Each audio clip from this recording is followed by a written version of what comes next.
ये है मेक्सिको, 13 करोड़ की आबादी वाला दुनिया का 10वां सबसे बड़ा कंट्री। मेक्सिको 21वीं सदी के सबसे इम्पोर्टेंट कंट्रीज में से एक है और इसकी वजह इसकी लोकेशन और हिस्ट्री है। मेक्सिको के नॉर्थ में अमेरिका है, साउथ और वेस्ट में पैसिफिक ओशन है, साउथ ईस्ट में ग्वाटेमाला, बेलीज और कैरेबियन सी है, जबकि ईस्टर्न साइड पर गल्फ ऑफ मेक्सिको है। मेक्सिको हजारों साल से डिफरेंट कल्चर्स और सिविलाइजेशंस का गढ़ रह चुका है। आपको शायद ये जानकर हैरत होगी कि दुनिया का सबसे बड़ा पिरामिड इजिप्ट में नहीं बल्कि मेक्सिकन स्टेट ऑफ पुएब्ला में है, जिसे द पिरामिड ऑफ चोलुला कहा जाता है। यूरोपियंस के आने से पहले यहाँ पर बहुत से कल्चर्स और सिविलाइजेशंस थी। सबसे पहले यहाँ ओल्मेक्स आबाद थे, फिर अराउंड 200 AD में यहाँ मायंस आए और करीबन 700 साल तक सेंट्रल और साउथ अमेरिका पर हुकूमत की। मायन सिविलाइजेशन अपने वक्त की सबसे एडवांस सिविलाइजेशन थी, जिसकी डिसअपीयरेंस आज भी किसी मिस्ट्री से कम नहीं। उनकी मैथ्स, एग्रीकल्चर और एस्ट्रोनॉमी की नॉलेज उस टाइम के लिहाज से अनबिलीवेबल थी। लेकिन फिर 950 AD के अराउंड ये सिविलाइजेशन मिस्टीरियसली खत्म हो गई। फिर 10वीं और 11वीं सदी में टोल्टेक्स आए और फिर उनके बाद 13वीं सदी में यहाँ एज़टेक्स आबाद हुए और फिर 14वीं सदी तक यूरोपियंस के यहाँ आने तक वही सेंट्रल मेक्सिको पर रूल करते रहे।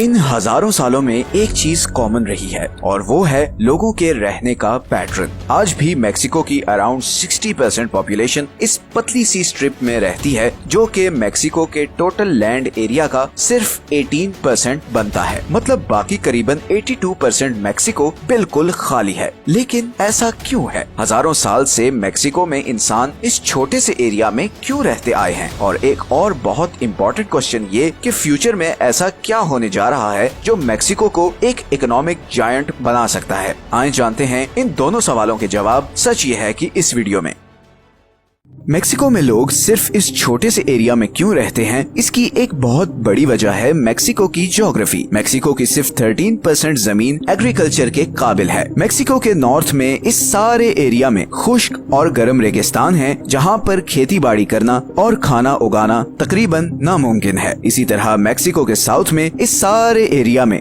घने जंगल हैं, जहाँ पर बहुत ज्यादा बारिश होती है। यहाँ पर इंफ्रास्ट्रक्चर बिल्ड करना बहुत मुश्किल है, बिकॉज रोड्स या बिल्डिंग्स बनाने के लिए आपको खुश्क कंक्रीट चाहिए, मगर यहाँ पर बारिश इतनी है कि ये होना प्रैक्टिकली इम्पॉसिबल है। और इसीलिए मेक्सिको के इस 1100 किलोमीटर लंबे सदर्न बॉर्डर्स पर सिर्फ 8 पक्की सड़कें हैं, जो मेक्सिको को सेंट्रल अमेरिका से कनेक्ट करती हैं। और इसी तरह अगर हम थोड़ा और साउथ में आए तो यहाँ पर पैनामा और कोलंबिया के बीच एक भी रोड नहीं जो अमेरिका के इन दो हिस्सों को आपस में कनेक्ट करे। And on top of all these geographic complications, almost 70% Mexico पहाड़ों से कवर्ड है और इन पहाड़ों ने मेक्सिको के लिए बहुत ही अनफेवरेबल हालात पैदा किए हैं। सबसे बड़ा नुकसान ये है कि इन पहाड़ों को काट कर इंफ्रास्ट्रक्चर बनाना बहुत ही मुश्किल और महंगा काम है और इसीलिए मेक्सिको का ये सेंट्रल पार्ट जहाँ पर लोग रहते हैं, मेक्सिको के बाकी हिस्सों से इन माउंटेन रेंजेस की वजह से कटा हुआ है।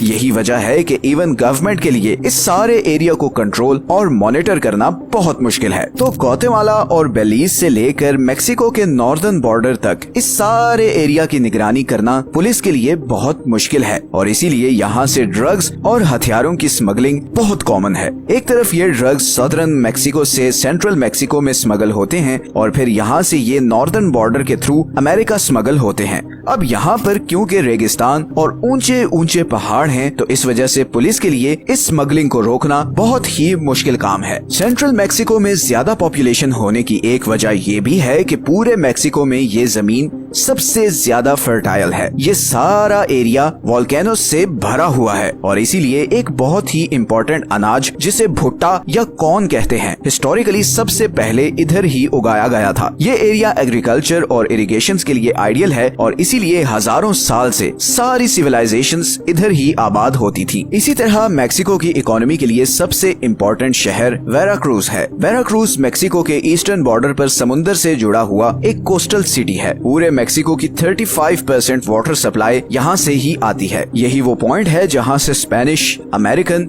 और फ्रेंच आर्मी 16th और 19th सेंचुरी में मेक्सिको में घुसी और उसके कैपिटल मेक्सिको सिटी को कैप्चर किया। मेक्सिको सिटी के आसपास पास बहुत बड़ी माउंटेन रेंज है जो उसे एक्सटर्नल अटैक से प्रोटेक्शन तो देती है, मगर ये पहाड़ मेक्सिको की कोस्टल लाइन प्रोटेक्ट करने में एक बहुत बड़ी रुकावट भी है। इसीलिए 20th सेंचुरी से पहले मेक्सिको एक्सटर्नल फोर्सेस के लिए बहुत ही वनरेबल था। फिर 1873 में वेराक्रूज से मेक्सिको सिटी तक 200 माइल्स के इस डिस्टेंस पर बहुत ही मुश्किल से एक रेलवे ट्रैक बिछाया गया और इसी टाइम पर मेक्सिको के पड़ोसी यूनाइटेड स्टेट्स में करीबन 50,000 miles per rail road network बिछाया जा चुका था, क्योंकि अमेरिका की ज्योग्राफी मेक्सिको के मुकाबले में बहुत फ्लैट और इवन थी और इसी इंफ्रास्ट्रक्चर डेवलपमेंट की वजह से अमेरिका मेक्सिको से बहुत आगे निकल गया। तो मेक्सिको की यही जियोग्राफिकल कॉम्प्लिकेशंस बहुत बड़ी वजह है मेक्सिको के इस पॉपुलेशन पैटर्न की और मेक्सिको के नॉर्दर्न अमेरिका से पीछे रह जाने की। लेकिन पिछले कुछ सालों में मेक्सिको में एक जबरदस्त ट्रांसफॉर्मेशन हुई है। 2010 से 2023 के बीच अमेरिका से मेक्सिको तक 17 गैस पाइपलाइंस बिछाई गई हैं और ज्यादातर गैस अमेरिका मेक्सिको बॉर्डर पर लगाए गए मैन्युफैक्चरिंग प्लांट्स तक पहुंचाई गई है, जिसके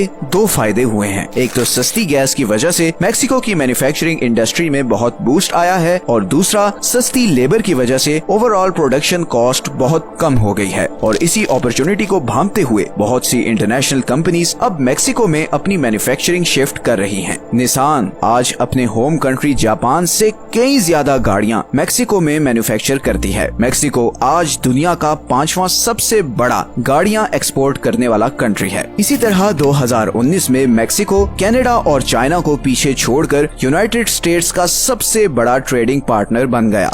एक्सपर्ट्स प्रिडिक्ट कर रहे हैं कि अगर मेक्सिको की मैन्युफैक्चरिंग इंडस्ट्री इसी स्पीड से आगे बढ़ती रही तो अगले 20 सालों में मेक्सिको दुनिया की 7वीं सबसे बड़ी इकोनॉमी बन जाएगा। और जैसे जैसे मेक्सिको की मैन्युफैक्चरिंग इंडस्ट्री एक्सपैंड करेगी वैसे ही मेक्सिको का पॉपुलेशन पैटर्न भी चेंज होगा। बहुत से लोग इस सेंट्रल एरिया से निकलकर नॉर्दर्न बॉर्डर पर सेटल होना शुरू हो जाएंगे, क्योंकि इस एरिया में बहुत सी फैक्ट्रीज सेटअप हो रही हैं और बिल्कुल बॉर्डर पर होने की वजह से इन फैक्ट्रीज से निकलने वाले प्रोडक्ट्स पर अमेरिका में कोई एडिशनल टैक्स भी नहीं। लग ऐसे ही रहा है कि मैक्सिकन्स ने अब अपनी बुरी ज्योग्राफी का हल निकालने का फैसला कर लिया है और जब कोई नेशन कलेक्टिवली ऐसा फैसला कर ले तो फिर उसे आगे बढ़ने से कोई नहीं रोक सकता। ये हैं वो सोर्सेज जहां से हमने इस वीडियो के लिए कंसल्ट किया है। अगर आपको आज की वीडियो अच्छी लगी है तो इसे लाइक और चैनल को सब्सक्राइब जरूर कर दें। कमेंट्स में हमें टॉपिक्स जरूर सजेस्ट करें। मिलते हैं नेक्स्ट वीडियो में, अपना ख्याल रखें।